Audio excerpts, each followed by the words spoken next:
Hey friends, it's Joel Ellison with Pinnacle Mountain Gunsmithing. Today we're talking about a Smith & Wesson M&P-22 Compact.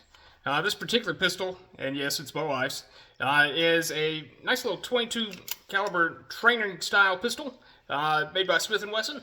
A nice little fixed barrel blowback system, but it does a surprising number of things with the trigger bar, and even has a modular fire control group, if you can imagine that. In any case, if you are in need of gunsmithing services, we're always available at our website at pinnaclemountaingunsmithing.com. Just drop us our contact form, and we'll be happy to get back with you as soon as we can. In any case, let's go ahead and dig into this pistol here. Alright, first off, let me address some of the elephants in the room. This is a 22 caliber pistol, and yes, I do often use this for competition. And yeah, that's a laser sight on there, which as I've been surprised to learn recently that sometimes those are illegal in a few countries, Switzerland of all places, but whatever. Not illegal here by any means. This is a 10-shot, easy detachable box magazine. Kind of looks a lot like a Smith & Wesson M&P. Other than having a thumb safety, it looks like the vast majority of Smith & Wesson M&P pistols and feels remarkably like one. Our slide is made of aluminum, and it's got a nice steel breech block inside of it. And we have our ambidextrous thumb safety operated from either side. We have our slide, it comes right back, and our slide stop right there. And that is our disassembly lever. Now, in order to disassemble this pistol, it's pretty easy. Just lock our slide back. That allows our disassembly lever to flip down like that. At which point we can grab the slide. I usually do that with my left hand. Pull it all the way back and off the top of the pistol. Nice and easy. We have a concealed hammer inside there, so it is not striker fired, unlike say a Taurus TX22. We have our nice captive recoil spring assembly. It's actually a double recoil spring, which that's nice. Makes the recoil spring last a little longer. We can set that down there.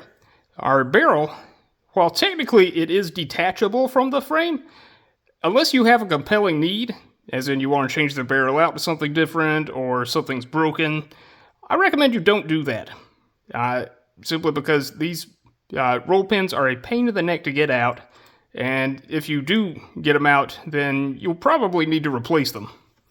Our barrel also does have a shroud, and it's attached to the frame with this nut right at the end, so there are threaded adapters available for this.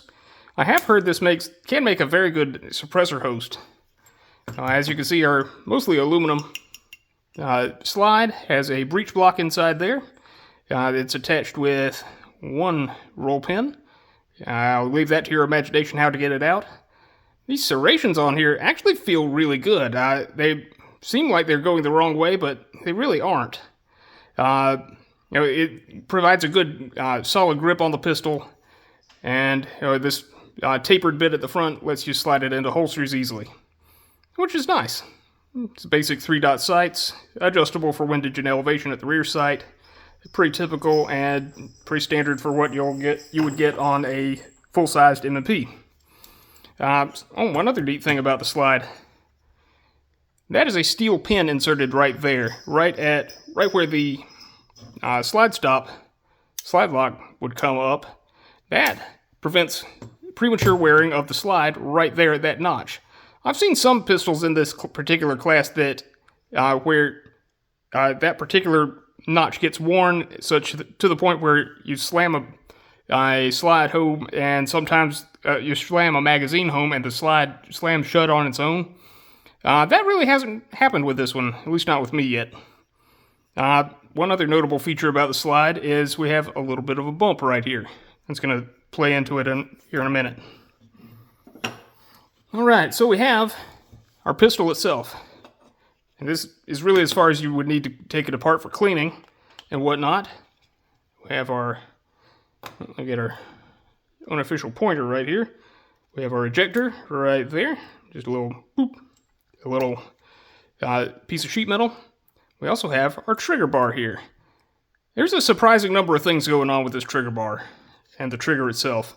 The trigger is kind of this jointed, if you'll forgive the term, a dingus safety, as popularized by Smith & Wesson, Glock, Springfield, etc. Pretty much every modern striker-fired pistol has this, with the exception of the SIG P320, which much to its detriment in my opinion. But that's a separate issue. It just blocks the trigger from being pulled if you're not pulling the entire body of the trigger. Now we do have a magazine safety on this, which would be easy to remove, but I really do not recommend people removing safeties from pistols, just in general. But if we insert a magazine, it catches on that tab right there, and allows us to pull the trigger bar a little further back. So we've defeated the trigger safety, magazine safety. Now if we have the manual safety up, it doesn't quite go all the way far back enough to make our hammer drop. If we have to take the manual safety off, the trigger bar goes back just a little bit further. And from there, hey, we can drop our hammer. Now as the slide comes back, the top of the trigger bar actually hits this big old nubbin right here. That drives it a little bit farther away from the frame. Like that. That allows our sear to pop back up, and as the slide reciprocates, allows our hammer to catch back onto the sear, and our trigger to reset once we let forward again. Therefore making it semi-auto, not full auto. But yeah, that's the whole cycle of operation right there. I'll do that one more time for you on camera. Boop. And yes, I'm catching the hammer every time, so I don't damage the frame of the pistol. Or the hammer, for that matter. And boop. And whenever that trigger bar gets reset, it just pulls it away from the side of the sear. And now, in order to gain access to this whole mechanism, you'd really only have to drive out these two pins, roll pins right here, which, if you have a compelling need to do so, as in something's broken or worn, then sure, go ahead. But for everyday use and cleaning, it's really not necessary. One other feature I'd like to point out is that there is a lockout feature here, which I'm pretty sure almost no one uses. If you know about the Hillary holes on Smith & Wesson revolvers, this is the same idea. Only when the safety is, manual safety is on, can you reach in there with the little key that comes with it and turn that thing, but I've never seen them fail. On these particular pistols, which honestly most people don't run them that hard, if we're going to be totally honest about it. And most people just kind of ignore it, and it's fine for the most part. As far as our disassembly catch goes, we have our recoil spring here, and that goes in like that. Make sure you can see that, and boom. When the disassembly notch is flipped back that way, it just drives the recoil spring assembly back forward, and thus making it so that the slide can't come back far enough to clear these frame rails. That's really all there is to it. Between the frame rails and the barrel, that's all the slide's really riding on, and it's a 22 blowback operated fixed barrel pistol. So yeah, it's been nice and simple, and really it's a joy to shoot, honestly. I think pistols like this are always fun to shoot, but pistols that actually train you for a full-size pistol are actually kind of hard to approximate a full-size pistol in a 22, but this one really does. I mean, it's pretty... been actually pretty reliable for me and for my wife, and at the end of the day, when you're not shooting it, then a little laser kind of makes a nice cat toy. I'm just kidding on that one, but in any case, this has been Joel Ellison, and thanks for joining us as we discuss the Smith & Wesson M&P-22 Compact. I kind of specialize in all sorts of 22s, all the weird guns that nobody else wants to deal with. But in any case, if you look us up at our website at pinnaclemountaingunsmithing.com, we'd be happy to take care of you.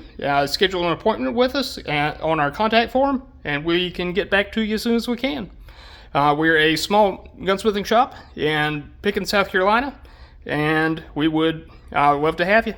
In any case, this has been Joel Ellison, and I hope to see you again soon. Bye.